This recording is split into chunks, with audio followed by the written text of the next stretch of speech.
Hey everybody, my name's Michael. I'm 38 years old. I'm a high school art teacher, and I'm getting ready to have a anterior posterior lumbar interbody fusion done on June 30th. Today is June 28th, so I'm 2 days out from surgery. And I just kind of wanted to create a video diary to help people to understand what to expect, maybe to have a just to hear from somebody that's having this particular procedure done. I've done a lot of research and haven't found many examples of people that have had the anterior posterior lumbar fusion done. So I thought I would share a little bit about the experience, so that others that are looking at this kind of procedure know what to expect. A little bit of history. Everything started in the spring of 2004. I sat at graduation and got up from the graduation ceremony and was feeling kind of numb down my left leg, and I fought with it all summer long through the summer of 2004. And in the fall of 2004, I finally decided I'd had enough, and I just couldn't deal with it anymore. Went to the doctor. They did an MRI in the fall of 2004, and the neurosurgeon that looked at the MRI said that I indeed had a bulging disc at L5S1, but at that point didn't really think that I was a candidate for surgery. Gave me some medication, and within a few weeks everything settled down and I was doing really well. And I did really well until 2009, 2010, and I, would occasionally have some flare-ups, but really nothing terrible bad, and it would respond to any kind of some medication, usually oral prednisone, and things would settle down within a few days or a week. And I really did pretty good. I was very active. I was running, walking daily. I'd gotten up to running 3 or 4 miles on a regular basis, lifting weights, and was in really good shape. In 2009, started having more frequent flare-ups. They were lasting longer, not responding to the medication as well. And then in the spring of 2010, I had a pretty bad flare-up, and it wouldn't respond to the prednisone. I couldn't get it calmed down. So the doctor decided to update my MRI. At that point, we found that instead of a disc bulge, it was now a rupture. The disc had ruptured and was putting pressure on the L5S1 nerve, and that would explain the pain that I was having down the left leg and the pain in my back. He suggested that we do an epidural injection. And so they sent me on to a pain specialist, and he did the injection. And initially, I saw some improvement. The pain was better, but then I had to take a bus trip, and that bus trip did me in. I spent 4 days in the hospital to try and get the pain under control. And at that point, after I was in the hospital, the doctor decided he needed to check the MRI to see if something had changed, if the bus ride had jarred the disc and made it worse, because the pain was significantly worse. It was 9/10 on the scale from 1 to 10. It was pretty bad.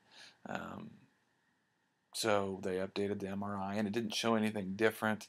So he referred me to a neurosurgeon, a different neurosurgeon, because I was with a different family practice doctor.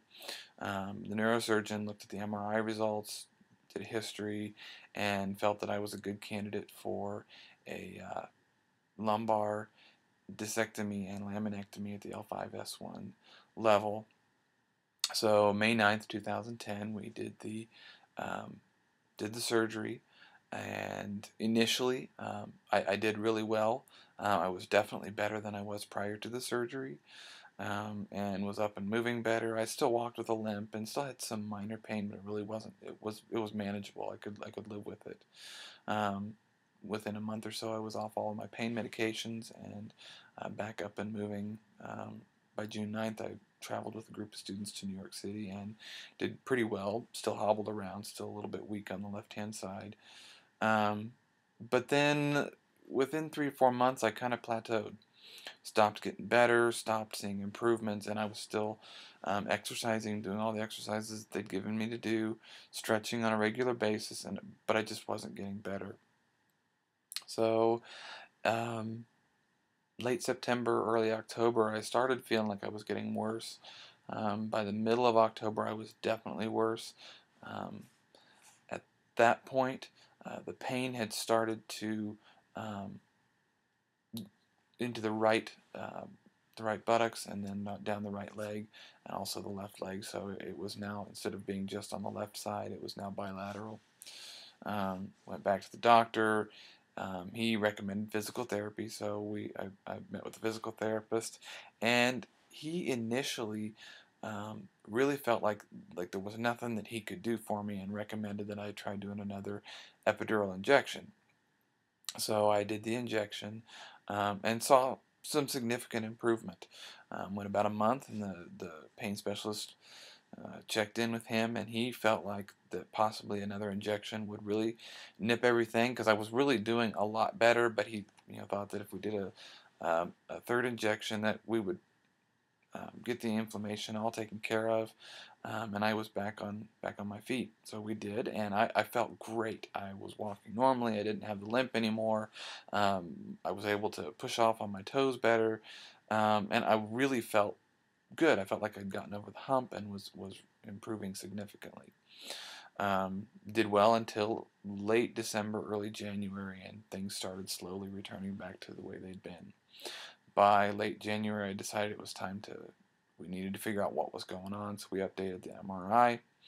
It showed that there was some residual disc extrusion at the L5S1 level. My doctor referred me back to my neurosurgeon. He looked at the MRI results and said there wasn't anything that he could do. At that point, they referred me on to an orthopedic surgeon. Um, and the orthopedic surgeon looked at my MRI, did the history and everything, and he noticed that I really hadn't had any extensive physical therapy.